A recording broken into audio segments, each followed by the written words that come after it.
April 23, 1945, 11:47 a.m. Southern Okinawa, 400 yards from the Shuri line. Private First Class Daniel Kowalsski grabbed the fabric with both hands and ripped it down the middle. The woman screamed. Sergeant Morrison raised his rifle. 3 other Marines turned their weapons on Kowalsski.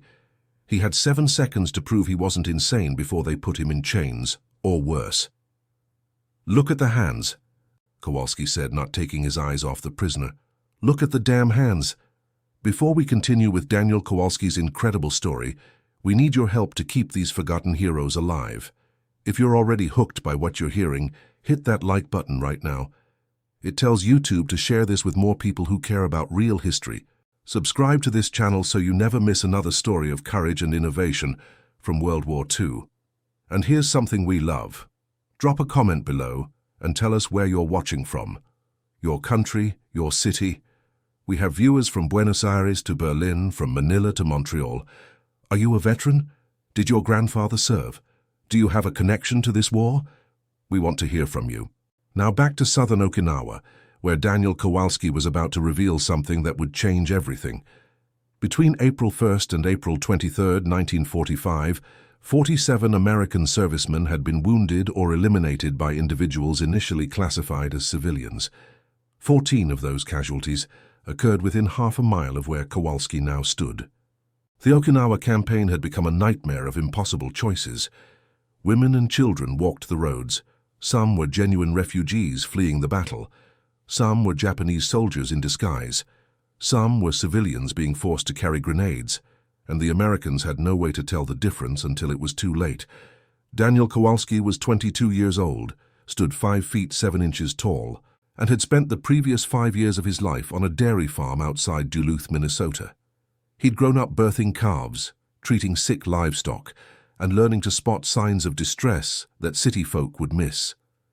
His father had taught him a simple principle.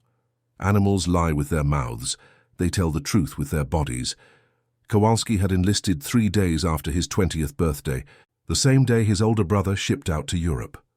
He'd scored poorly on the intelligence tests, not because he was stupid, but because he'd never seen most of the questions before. What did a farm kid from northern Minnesota know about subway systems or traffic lights? The Marine Corps had tagged him as limited assignment suitable and sent him to the Pacific as a basic rifleman. His best friend was Corporal Chen, 24, from Sacramento. Chen's parents ran a grocery store on J Street. Chen had been studying engineering at Berkeley when Pearl Harbor happened. He'd enlisted despite the government putting his relatives in internment camps.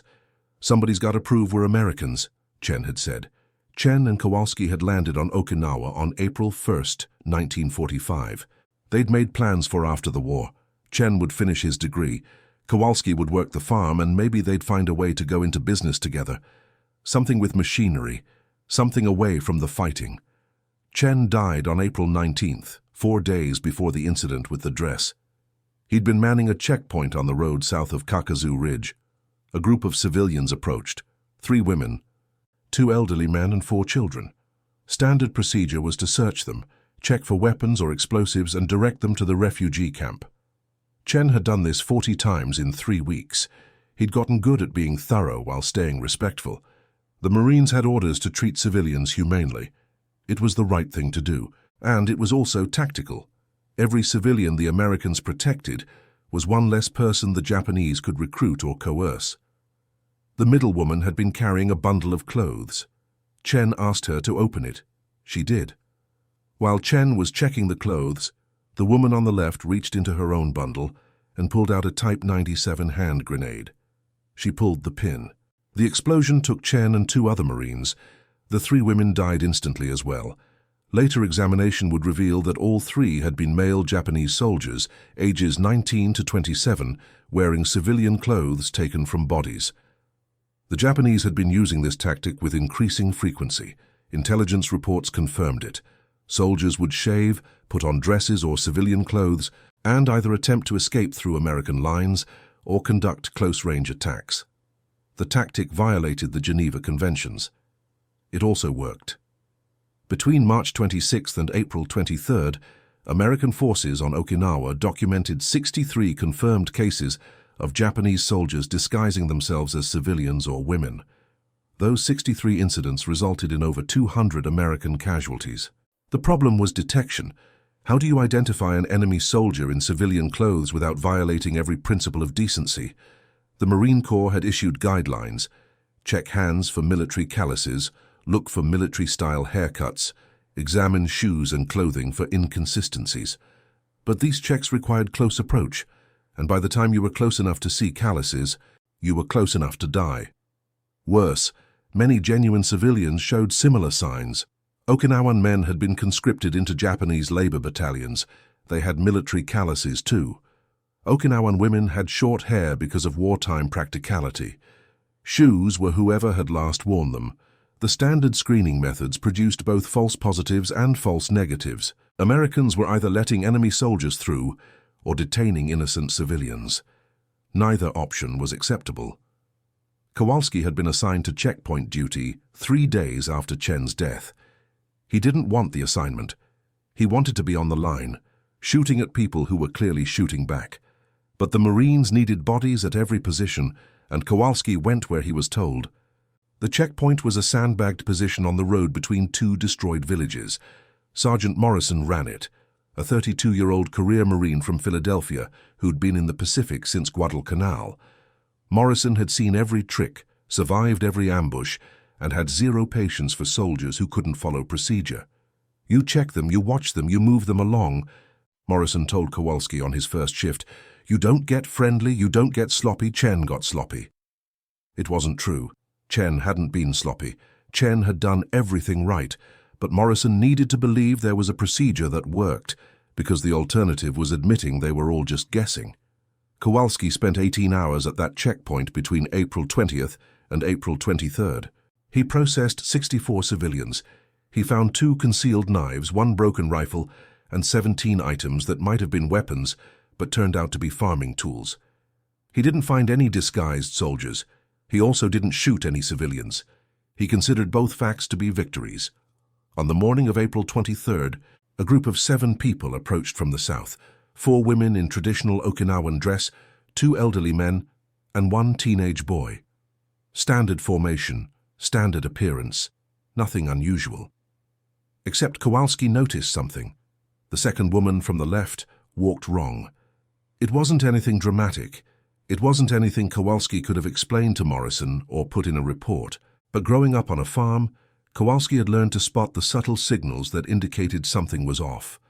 A cow that walked slightly different had hoof rot. A calf that held its head at the wrong angle had pneumonia. A horse that shifted its weight oddly had a stone bruise. This woman walked like someone who wasn't used to wearing a dress. The steps were too long. The hips didn't sway. The shoulders were too square. It was a man's walk in a woman's clothing, and once Kowalski saw it, he couldn't unsee it. He stepped forward as the group approached the checkpoint.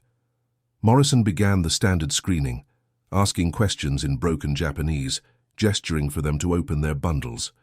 The group complied. They looked terrified, which was normal. Everyone looked terrified. Kowalski moved closer to the second woman. She was maybe 5'6", thin, with long black hair partially covering her face. Her dress was dirty but intact, typical for a refugee. Her hands were clasped in front of her. "Ma'am, I need to see your hands," Kowalski said. She raised them slowly.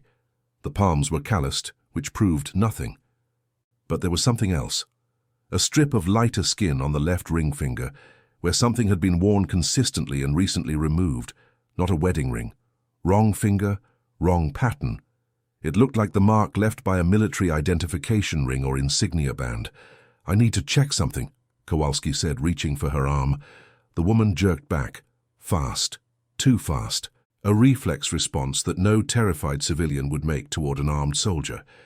It was the reaction of someone trained to defend themselves. Kowalski grabbed the dress fabric at the shoulder. The woman's other hand went to her waist. Another military reflex, reaching for a weapon that wasn't there anymore. That's when Kowalski ripped the dress. The fabric tore down from the shoulder, exposing the prisoner's chest and abdomen. Underneath the dress was a man's body, lean, muscular, with the build of a trained soldier.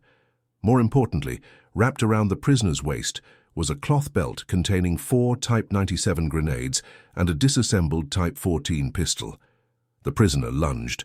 Kowalski tackled him. Morrison and 2 other Marines piled on.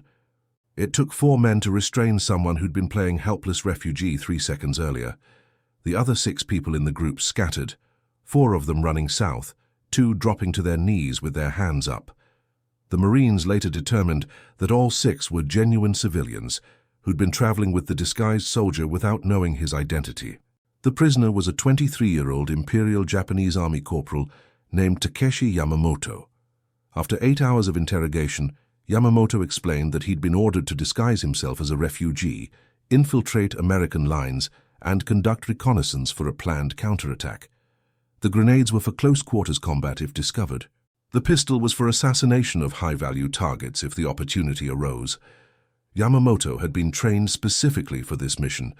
He'd practiced walking in women's clothing. He'd memorized civilian mannerisms. He'd been told that Americans would never suspect a woman, that their sentimentality would be their weakness. What Yamamoto hadn't planned for was a dairy farmer from Minnesota who'd spent his whole life watching animals lie. But Kowalski wasn't celebrating. He was thinking. That night, in his tent, Kowalski wrote down what he'd noticed. The walk, the hand reflex, the wrong reaction speed, the skin mark where insignia had been. He added other details he'd seen in previous days, the way some civilians held themselves at attention without realizing it, the way some responded to shouted orders in Japanese before remembering to act confused, the way some couldn't maintain eye contact, like truly frightened people did. Kowalski had no formal military intelligence training. He had a 4th-grade education and a lifetime of watching behavior patterns. He filled 11 pages in his pocket notebook with observations. Most of it was instinct translated poorly into words, but it was something. The next morning, Sergeant Morrison called Kowalski into the command tent. "Battalion Intelligence wants to talk to you," Morrison said, "about your screening method." "I don't have a method," Kowalski replied. "I just noticed something." "Yeah, well, your noticing caught a Japanese soldier carrying enough ordnance to kill 20 Marines. Intelligence thinks you might notice more things." Over the next 72 hours, Kowalski was interviewed by 3 different intelligence officers. They wanted him to explain his process, to turn intuition into procedure. Kowalski tried.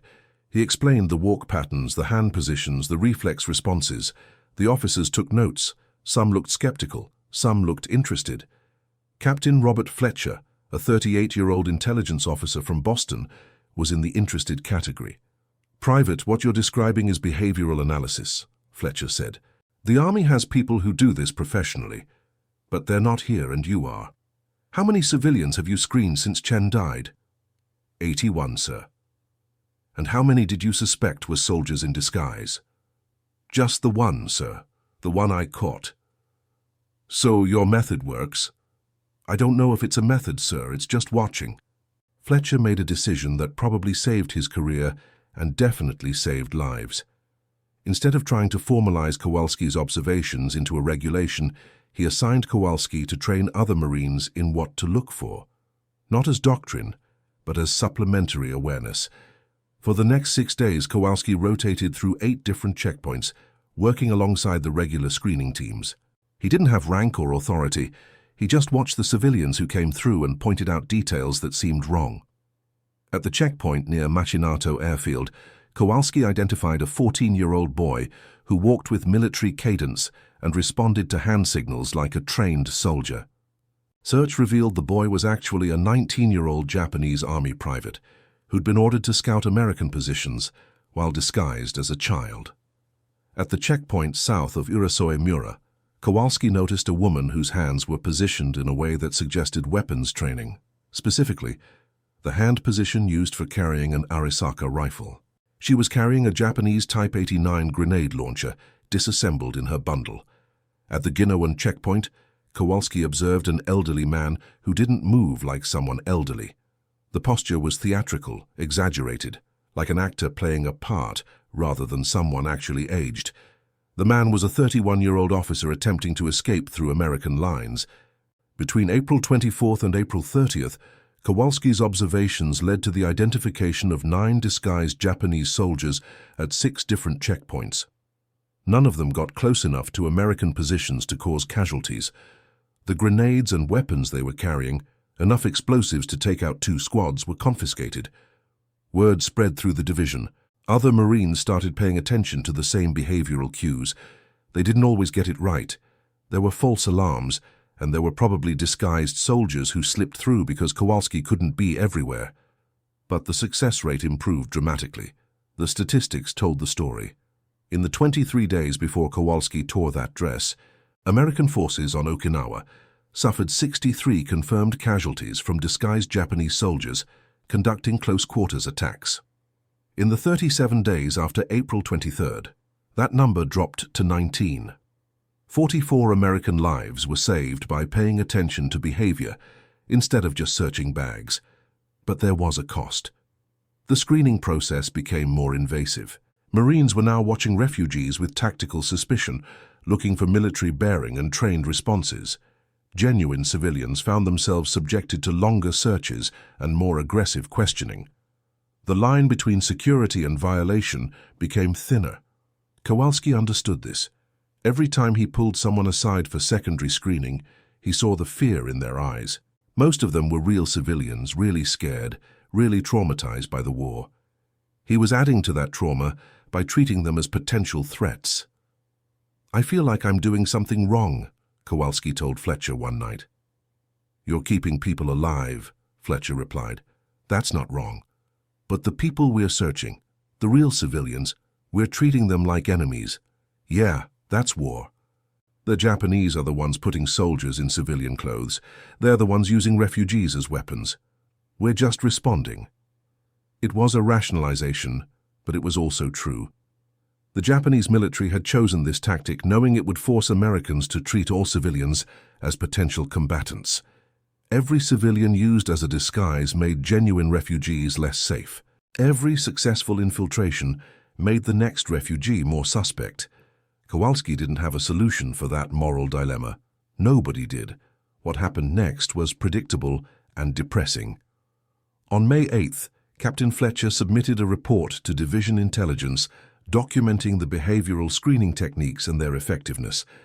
The report included Kowalski's observations, the statistical reduction in casualties, and recommendations for implementing similar screening procedures across all checkpoints.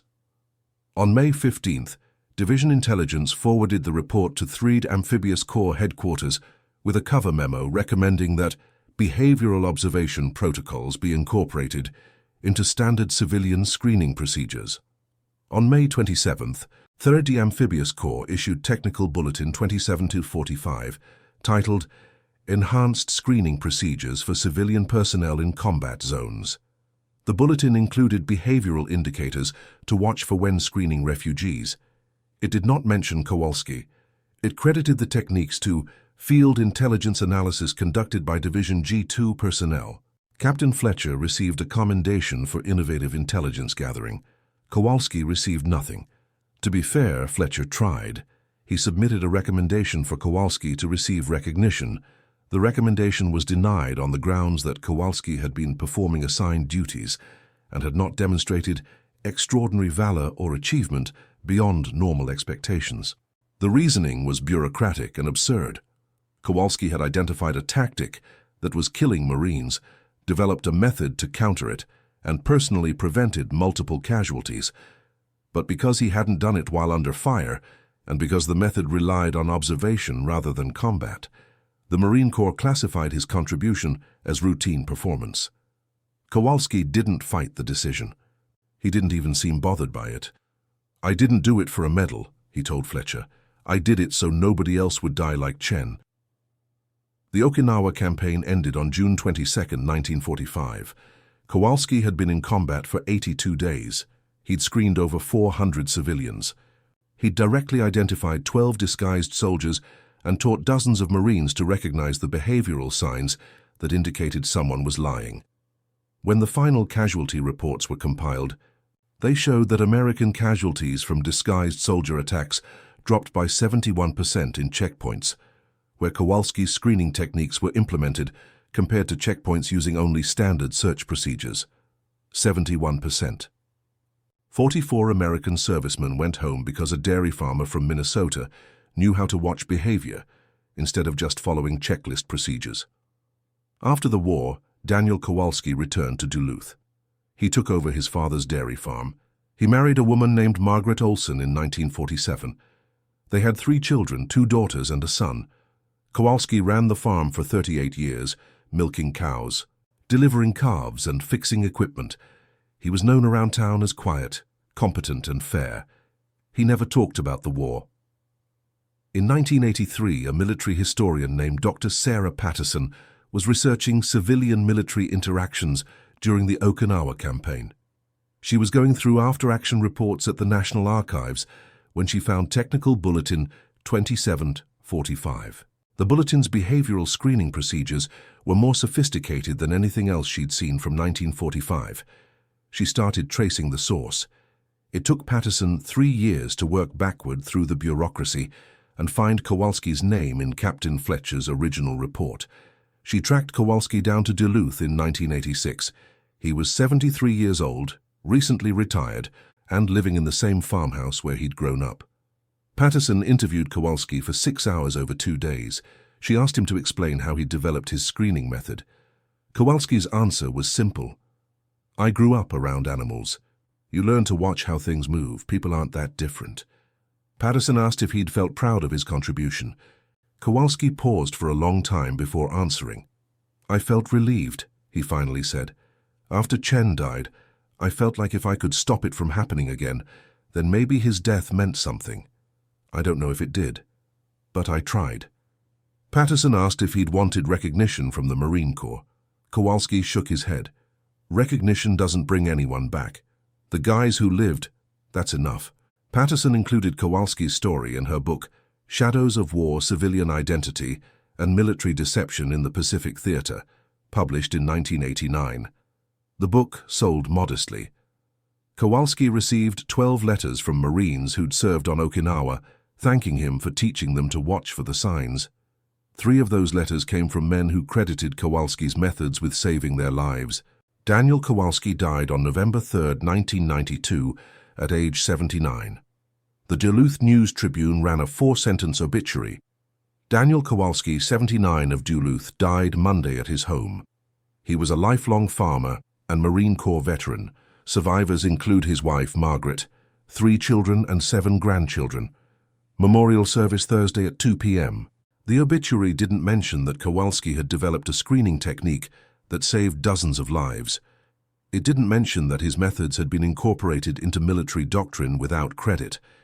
It didn't mention that he'd done what the entire Marine intelligence apparatus couldn't do, find a way to identify disguised enemy soldiers without violating the humanity of refugees. There is no memorial to Daniel Kowalski. No statue, no plaque, no historical marker. The farm where he lived is still operating, now run by his grandson. There's a faded photograph in the barn office showing a young Marine in uniform, Kowalski at 22, before Okinawa. His grandson keeps it there not because of what Kowalski did in the war, but because that's Grandpa and he was a good man. That's the legacy. Not official recognition or historical monuments, but the quiet knowledge that when faced with an impossible problem, how to identify enemies without treating everyone as an enemy, a farm kid from Minnesota found a better way. And 44 people went home because of it. If this story moved you, if you believe that heroes like Daniel Kowalski deserve to be remembered, hit that like button. Subscribe to this channel so we can keep bringing you the forgotten stories of World War II, the stories of ordinary people who did extraordinary things without asking for anything in return. Drop a comment below and tell us, do you know someone like Kowalski? Someone who made a difference without ever getting credit? We want to hear your family's stories. Share them with this community. That's how we keep these memories alive. Thank you for watching. And thank you for making sure that people like Daniel Kowalski aren't forgotten.